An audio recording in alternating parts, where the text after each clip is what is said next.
بسم الله الرحمن الرحيم.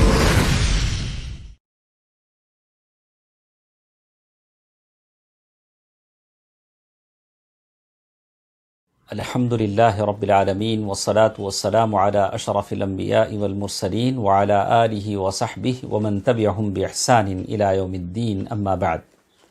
محترم حضرات و خواتین، اللہ تبارک و تعالیٰ کی توفیق سے ایک نئی چیز ہمارے ساتھ ہے، وہ یہ کہ انشاءاللہ ہم اللہ تبارک و تعالیٰ کی توفیق سے ہر دن قرآن مجید کی ایک آیت اور اس سے جڑا ایک واقعہ سننے اور سنانے کی کوشش کریں گے۔ اللہ تبارک و تعالیٰ مجھے اور آپ کو عمل کی توفیق دے۔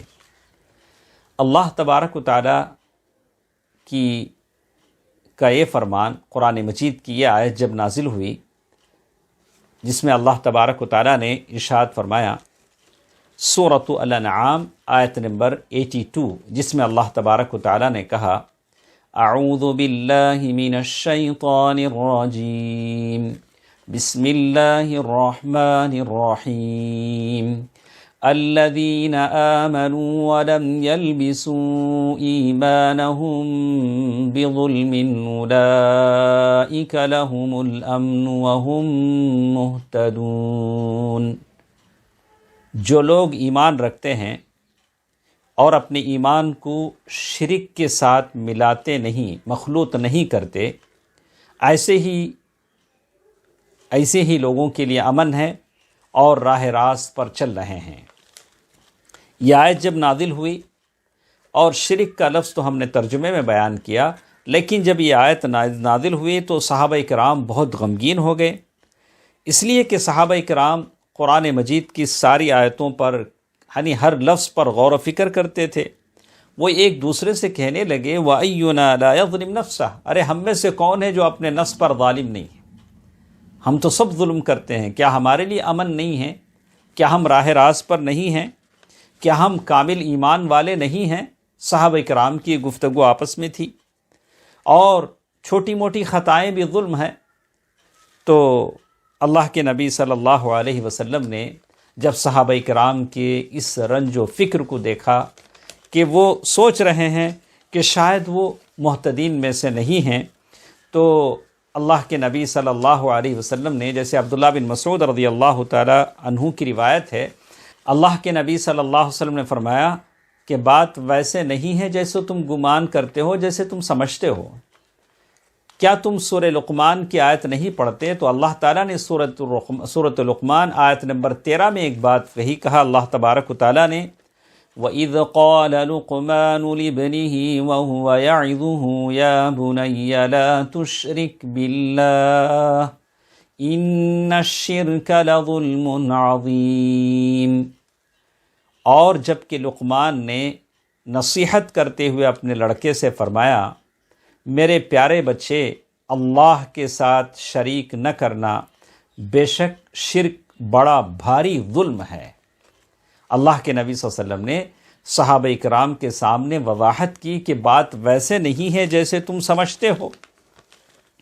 اور اللہ کے نبی صلی اللہ علیہ وسلم نے جب یہ بات فرمائی تو صحابہ کرام کے دل کو سکون آ گیا، اور انہوں نے سمجھا کہ یہاں ظلم سے مراد شرک ہے، اس لیے کہ ظلم کئی قسموں پر ہے۔ ایک ہے ظلم عظیم، جس کا ذکر اللہ تعالیٰ نے سورہ لقمان میں کہا، وہ الشرک باللہ، اللہ تبارک و تعالیٰ کے ساتھ شرک کرنا ہے۔ آج امت کی ایک بڑی تعداد اس میں ملوث ہے، اللہ تعالیٰ سب کو ہدایت دے۔ اور اسی طرح ایک شرک ہے جو آدمی اپنے آپ کو گناہوں میں مبتلا کر کے اپنے نفس پر ظلم کرتا ہے، جیسے اللہ تعالیٰ نے سورۃ فاطر آیت نمبر 30/2 میں کہا۔ ظلم کی ایک تیسری قسم ہے کہ آدمی کسی اور پر ظلم کرتا ہے، یہ بھی ظلم ہے۔ ظلم العباد بعضهم لبعض، بندے آپس میں ایک دوسرے پر ظلم کرتے ہیں۔ اور اسی طرح آخر میں ایک بات ہم آپ کو سمجھا دیں کہ ابن عثیمین رحمہ اللہ کہتے ہیں کہ اللہ کے نبی صلی اللہ علیہ وسلم اگر صحابہ کرام سے اتنا کہہ دیتے کہ ظلم سے مراد وہ نہیں ہے جو تم سمجھتے ہو، بلکہ ظلم سے مراد شرک ہے، شرک سب سے بڑا ظلم ہے، یہاں تک کہ اللہ کے رسول صلی اللہ علیہ وسلم کی وہ حدیث قدسی جس میں کہا کہ اگر کوئی آدمی ایسا عمل کرتا ہے جس میں وہ میرے ساتھ کسی اور کو بھی ساجھیدار بناتا ہے تو ترکتہ وشرکہ، میں اس کو اس کے شرک کے ساتھ چھوڑ دیتا ہوں۔ تو ابن عثیمین رحمہ اللہ فرماتے ہیں کہ اگر اللہ کے نبی صلی اللہ علیہ وسلم اتنا کہہ دیتے کہ اس سے مراد شرک ہے تو کافی ہو جاتا، لیکن اللہ کے نبی صلی اللہ علیہ وسلم نے حوالہ بھی دیا، سورہ لقمان کی آیت کا حوالہ دیا۔